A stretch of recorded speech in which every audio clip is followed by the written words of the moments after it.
Visakha steel plant లో మే 20న సమ్మెను జయప్రదం చేయాలని స్టీల్ అఖిలపక్ష కార్మిక సంఘాలు కార్మికులకు పిలుపునిచ్చాయి. స్టీల్ ప్లాంట్ బీసీ గేట్ వద్ద స్టీల్ అఖిలపక్ష కార్మిక సంఘాల ఆధ్వర్యంలో మే 20న సమ్మె, స్టీల్ కార్మికులకు సస్పెన్షన్, షోకాజ్ నోటీసులు ఉపసంహరించుకోవాలని, కాంట్రాక్ట్ కార్మికులను తొలగించరాదని ప్రధాన డిమాండ్లతో ధర్నా నిర్వహించారు.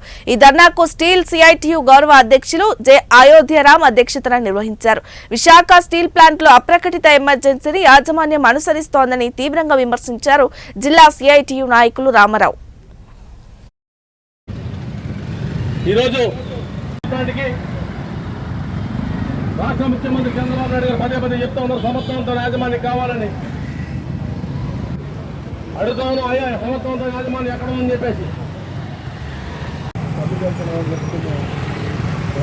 10 మందికి నచ్చ చెప్పి ఇవాళ విశాఖ ఉద్యమాన్ని తర్వాత ముందుకు తీసుకోవాలన్న ఆలోచన విధానం అంటే దాన్ని అమలు చేస్తూ యాజమాన్యానికి పూర్తి హక్కులు అనేది ఇవ్వడం అనేది జరిగింది. ఈ రోజు రాజ్యాంగాన్ని దొంగలో దొక్కుతా ఉన్నారు, స్టాండింగ్ ఆర్డర్స్ దొంగలో దొక్కుతా ఉన్నారు, ఏదైతే ట్రైపార్టీ అగ్రిమెంట్లన్నింటినీ దొంగలో దొక్కుతా ఉన్నారు. అంతేకాదు ఈ రోజు పని ప్రదేశాల్లో మీటింగ్ పెట్టి స్టాండింగ్ ఆర్డర్స్ వాడికే కాదు మనకే ఉంది, రాజ్యాంగం వాడికే కాదు మనకే ఉంది. లేబర్ లాస్ను కానీ రాజ్యాంగాన్ని కానీ అన్నింటినీ కూడా ఉల్లంఘించి ఈరోజు రాష్ట్ర ముఖ్యమంత్రి చంద్రబాబు నాయుడు గారు పదే పదే చెప్తా ఉన్నారు, సమర్థవంతమైన యాజమాన్యం కావాలని అడుగుతా ఉన్నాం. అయ్యా, సమర్థవంతమైన యాజమాన్యం ఎక్కడ ఉందని చెప్పేసి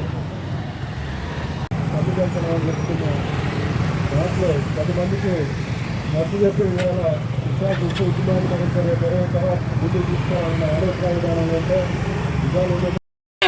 దాన్ని అమలు చేస్తూ యాజమాన్యానికి పూర్తి హక్కులు అనేది ఇవ్వడం అనేది జరిగింది. ఈ రోజు రాజ్యాంగాన్ని దొంగలో దొక్కుతా ఉన్నారు, స్టాండింగ్ ఆర్డర్స్ దొంగలో దొక్కుతా ఉన్నారు, ఏదైతే ట్రైపార్టీ అగ్రిమెంట్లన్నింటినీ దొంగలో దొక్కుతా ఉన్నారు. అంతేకాదు ఈ రోజు పని ప్రదేశాల్లో మీటింగ్ పెట్టి స్టాండింగ్ ఆర్డర్స్ వాడికే కాదు మనకే ఉంది, రాజ్యాంగం వాడికే కాదు మనకే ఉంది. లేబర్ లాస్ను కానీ రాజ్యాంగాన్ని కానీ అన్నింటినీ కూడా ఉల్లంఘించి ఈరోజు రాష్ట్ర ముఖ్యమంత్రి చంద్రబాబు నాయుడు గారు పదే పదే చెప్తా ఉన్నారు, సమర్థవంతమైన యాజమాన్యం కావాలని అడుగుతా ఉన్నాం. అయ్యా, సమర్థవంతమైన యాజమాన్యం ఎక్కడ ఉందని చెప్పేసి